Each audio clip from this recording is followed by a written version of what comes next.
नमस्कार दोस्तों। माँ कात्यायनी की महिमा और विस्तृत व्रत कथा। भगवती के छठे रूप की आराधना करने का यह शुभ अवसर है। यह वही शक्ति स्वरूपा है जो पापियों का नाश करने और भक्तों का उद्धार करने के लिए प्रकट होती है। आज हम उन्हीं जगत जननी माँ कात्यायनी कथा को सुनाने जा रहे हैं।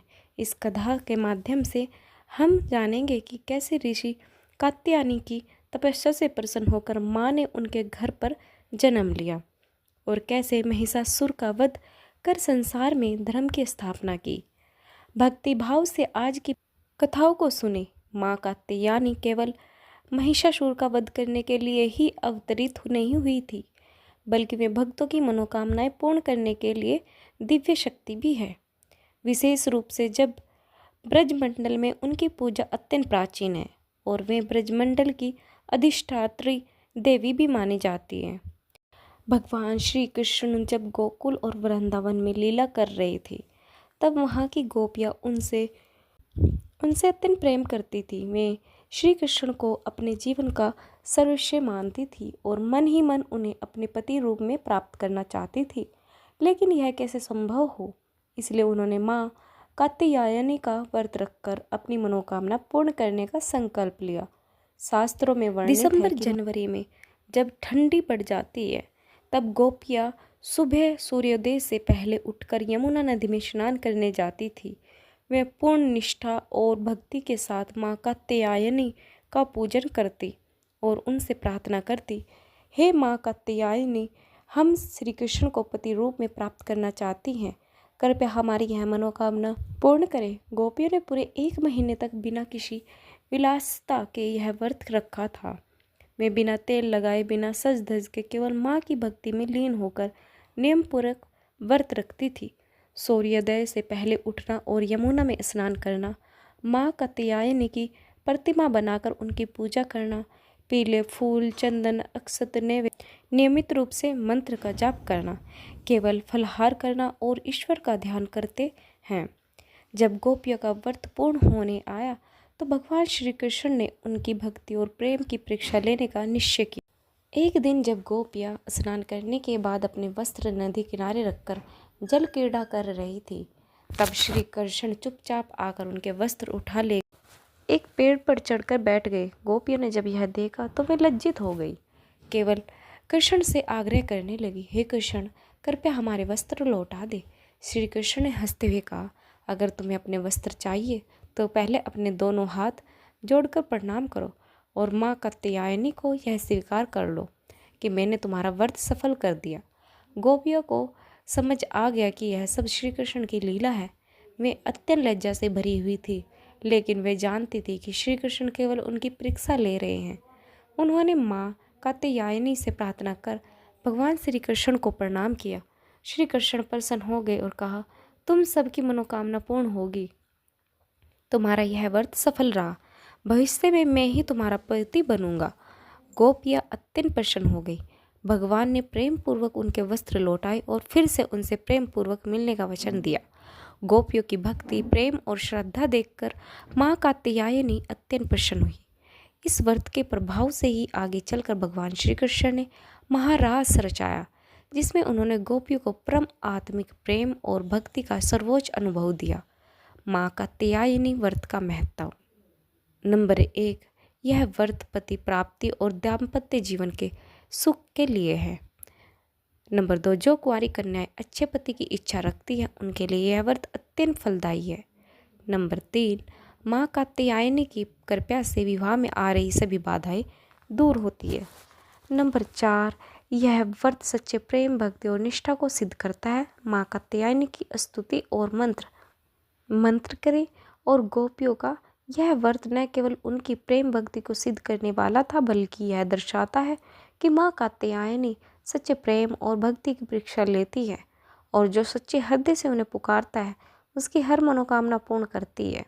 आज भी अनेक कन्याएं और महिलाएं माँ कात्यायनी की पूजा कर अपने जीवन में सुख और सौभाग्य प्राप्त करती है। जय माँ कात्यायनी। श्री गणेशाय नमः। ओम हे क्लीं चामुंडाय विचे। माँ दुर्गा के छठे स्वरूप को कात्यायनी देवी के नाम से जाना जाता है। वे महिषासुर के संहार के लिए प्रकट हुई और अपने भक्तों को सुख, शांति और विजय का आशीर्वाद प्रदान करती है। माँ कात्यायनी का वर्णन कई पुराणों और शास्त्रों में मिलता है। वे सूत्रनाशिनी, तेजस्वी और ब्रह्म विद्या की अधिष्ठात्री देवी है। बहुत समय पहले पृथ्वी पर महर्षि कात्यायन नामक एक महान ऋषि हुए जो अत्यंत तेजस्वी और तपस्वी थे। वे वेदों के ज्ञाता थे और महर्षि कहलाते थे। उन्होंने वर्षों तक माँ भगवती को कठोर तपस्या की और उनसे प्रार्थना की, हे माँ भगवती, यदि आप मेरी भक्ति से प्रसन्न हैं तो कृपया मेरे घर पुत्री रूप में जन्म ले। माँ भगवती उनकी तपस्या से प्रसन्न होकर प्रकट हुई और कहा, हे महर्षि, समय आने पर मैं तुम्हारे कुल में जन्म लेकर दुष्टों का संहार करूंगी। यह सुनकर महर्षि कात्यायन अत्यंत प्रसन्न हुई और माँ की प्रतीक्षा करने लगे। उसी समय महिषासुर नाम का एक असुर था जिसने कठोर तपस्या कर ब्रह्मा जी को प्रसन्न किया और वरदान मांगा, हे ब्रह्मदेव, मेरी मृत्यु किसी भी पुरुष देवता या अस्त्र शस्त्र के द्वारा न हो। यदि मृत्यु हो तो किसी स्त्री के हाथों ही हो। ब्रह्मा जी ने तथास्तु कहा। वरदान पाकर महिषासुर अति बलशाली हो गया और उनसे स्वर्ग पर आक्रमण कर इंद्र को पराजित कर दिया। देवताओं को स्वर्ग छोड़कर भटकना पड़ा। महिषासुर के अत्याचारों से परेशान होकर देवगण भगवान ब्रह्मा, विष्णु और महेश के पास गए। प्रार्थना की, हे त्रिदेव, आप ही हमारे उद्धारकर्ता हैं, कृपया हमें इस दुष्ट असुर से मुक्त करें। तब त्रिदेवों ने अपने अपने तेज से एक दिव्य शक्ति उत्पन्न की। इसी शक्ति से सभी देवताओं का तेज समाहित हो गया, जिससे एक अद्भुत कन्या प्रकट हुई। उस कन्या का स्वरूप दिव्य था, उसका रंग स्वर्ण के समान था। उसकी 4 भुजाएं थी, एक हाथ में तलवार, दूसरे में पुष्प, तीसरे में वृद्ध मुद्रा और चौथे में अभय मुद्रा थी। उनका वाहन सिंह था जो आते प्रकार में था, जो अति पराक्रमी था। देवताओं ने माँ को प्रणाम कर उनका अभिनंदन किया और माँ ने ऋषि कात्यायन के यहाँ पुत्री स्वरूप में जन्म लिया। जब महिषासुर को पता चला कि एक देवी ने जन्म लिया है तो उन्हें युद्ध के लिए ललकारा। माँ कात्यायनी ने युद्ध के लिए महिषासुर को चुनौती दी। महिषासुर ने अपनी सेना के साथ देवी पर आक्रमण कर दिया। माँ ने अपने सिंह पर सवार होकर असुरों का संहार करना प्रारंभ किया। माँ ने एक हाथ से तलवार चलाकर असुरों को मार गिराया। उनके त्रिशूल के वार से कई राक्षस धराशायी हो गए। चक्र से असुरों के सिर कटकर दूर जा गिरे। महिषासुर स्वयं युद्ध भूमि में आया। वह मायावी था और विभिन्न रूप धारण करने लगा। कभी सिंह बन जाता तो कभी हाथी, कभी विशाल पर्वत के समान आकार ले लेता। माँ ने अपनी दिव्य शक्ति से उसकी माया को भंग कर दिया और जब वह अंत में भैंसे के स्वरूप में आया तब माँ ने क्रोधपूर्वक उस पर प्रहार किया।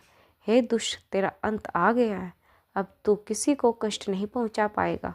इतना कहते हुए माँ ने त्रिशूल से महिषासुर का वध कर दिया। देवताओं ने पुष्प वर्षा कर माँ का वंदन किया और कहा, जय माँ कात्यायनी, महिषासुर मर्दिनी। भक्तों, ब्रज धाम में माँ की विशेष पूजा होती है। ब्रज भूमि में माँ कात्यायनी की विशेष पूजा होती है। जब श्री कृष्ण बाल रूप में गोकुल में थे तब गोपियाँ माँ कात्यायनी की पूजा करने लगी। वे मार्गशीर्ष मास में यमुना नदी में स्नान कर माँ से प्रसन्न करती थी। माँ कात्यायनी हमें श्री कृष्ण रूप में प्राप्त हे माँ कात्यायनी, हमें श्री कृष्ण पति रूप में प्राप्त हो। माँ की कृपा से गोपियों की मनोकामना पूर्ण हुई और उन्हें श्री कृष्ण की अन्य भक्ति प्राप्त हुई।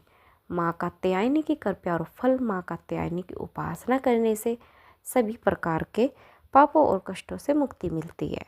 वे अपने भक्तों को बल, बुद्धि, विद्या, विजय और सौभाग्य प्रदान करती है। जो भी श्रद्धा और विश्वास से माँ कात्यायनी का व्रत करता है उसे जीवन में सफलता और सुख समृद्धि प्राप्त होती है। माँ कात्यायनी की आराधना विधि। माँ कात्यायनी की कृपा प्राप्त करने के लिए इन नियमों को पालन करें। स्नान कर पीले वस्त्र धारण करें। माँ कात्यायनी की मूर्ति या चित्र के सामने घी का दीपक जलाएं। माँ को पीले फूल, गुड़ और शहद अर्पित करें। ओम कात्यायने नमः मंत्र का 108 बार जप करें। माँ की कथा और आरती करें। ब्राह्मणों को भोजन कराकर दान दें। माँ कात्यायनी का आशीर्वाद कैसे प्राप्त करें? जो भी भक्त नवरात्रि के छठे दिन माँ कात्यायनी की विविध पूजा करता है, उसके सभी विघ्न बाधाएं दूर हो जाती है और जीवन में सुख, समृद्धि और विजय प्राप्त होती है। ओम जय माँ कात्यायनी। प्रेम से बोली जय माता दी। ऐसे ही और भी रोचक और आध्यात्मिक वीडियो के लिए चैनल को सब्सक्राइब कर ले। दोस्तों, आपको ये कथा कैसी लगी कृपया कमेंट करके ज़रूर बताएं। वीडियो पसंद आया हो तो लाइक करें और अपने दोस्तों के साथ शेयर करें। कमेंट बॉक्स में लिखना न भूलें कि आपको हमारी कहानी कैसे लगी और ऐसी ही बहुत सारी कहानियों को सुनने के लिए चैनल को सब्सक्राइब ज़रूर करें। धन्यवाद।